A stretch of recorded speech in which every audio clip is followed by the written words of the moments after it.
Hey, I'm out here in a different place today. It's called the Alston Trail, and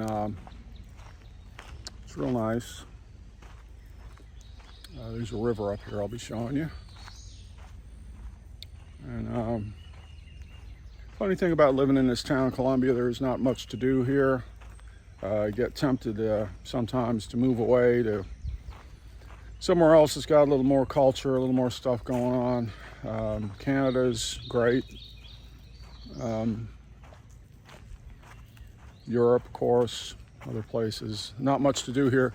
One thing that I do is I go to thrift stores a lot, and mainly I'm not much of a consumer, so I'm not buying new stuff, but if there's anything old, a bit of history, or learn something, or books especially, old paper stuff, always looking for stuff like that, and I pick them up. And I got some books the other day.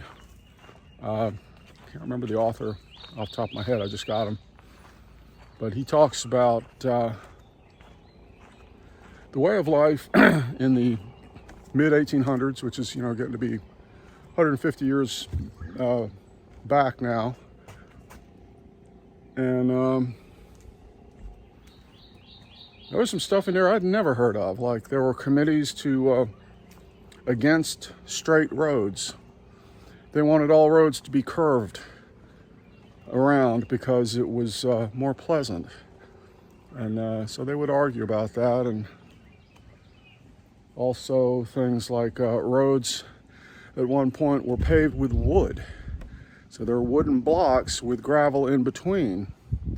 And so there was a great resistance to paved roads because they were saying that paved roads, destroy the hoofs on the horses, your feet, tires, wheels, and anything that destructive can't be good. And there's some logic to that. So anyway, these beautiful day out here today. Look at this.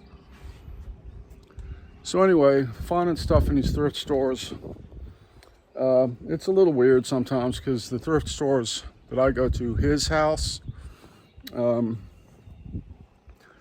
I basically used them as a model for High Hopes thrift stores in my Minister Sinister and Bergenberg comics.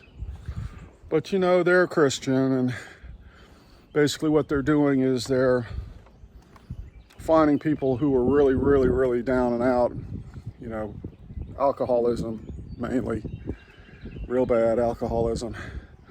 And then they, say, oh, we'll take care of you, we'll put you up, we've got apartments, little rooms, and all you got to do is get right with the Lord, let us preach at you all day long, stuff like that. And they're basically, vulnerable, they have no choice, and they are swept along into it. And so anyway, I was in there the other day, and they always play this, really corny Christian music. It's real cookie cutter type music, like a lot of the pop music now, where it's just cut and paste, and it's all 4-chord patterns. Melodies are predictable. Just terrible, unoriginal, uninspired, whatever. So anyway, in between the music, it stops and there's this sort of commercial thing. And it's some guy talking about this series of books by so-and-so, whose name I can't remember, thank God. And he's saying, a lot of boats out here today. He's saying basically that we should honor our parents, honor thy parents, because the Bible says so. And no matter what they do, you should honor your parents. And you know what? My parents are both dead. And I loved my parents, but I'm not going to honor them because you shouldn't honor mistakes. So basically what I would say is that people mainly make mistakes. And in this culture, when it comes to child rearing or whatever you'd like to call it, I'm not even sure rearing is a good word or raising is a good word. But people basically don't know what the hell they're doing. So when you look at the plan, you know, for what we should do with children, it's like, well, what is it? Well, we should teach them to make something out of themselves and to get ahead.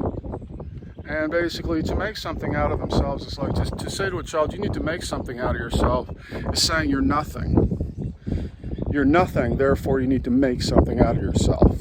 So from the very beginning, it's demeaning. Very bad for the child's self-esteem. The next one is that you need to get ahead, which is basically you need to step on other people. You need to get, climb on top of them. You need to get ahead of them. You need to, it's not cooperation.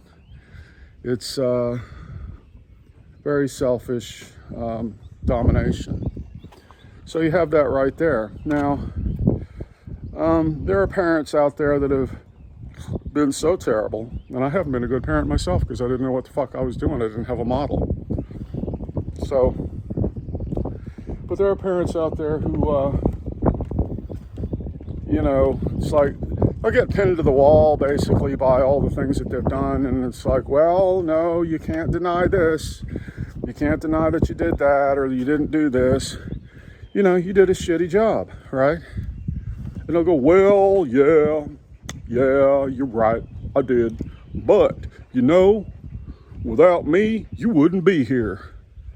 And basically that's what the guy said in this ad I heard, was just like, well, you know, parents make mistakes, but without them, you wouldn't be here. Ha. Whoa. So basically, regardless of your responsibilities or how you made mistakes, you erred, whatever, it's like you donated the sperm, you know, or whatever, you got pregnant, you got knocked up. So anyway, I guess I shouldn't be surprised. People trying to rationalize their way out of responsibility for the mistakes they've made. And, hold on. Anyway, I guess that's about it for today. And one thing I would say is to check out the fanzine that comes out every month. And you can get copies on my website, mikehoffman.com, which is now a completely secure website. Very easy to order books, things like that. And you can contribute to the fanzine if you like. Lots of interesting stuff in there, especially issue 3, which has a story about how I and a couple of other guys went to New York City in the 90s, I believe, to early 90s to try to break into the comics industry. And went to the offices of Marvel, DC, Heavy Metal, Warren, and so on. So I encourage you to look into that, and that's all for today.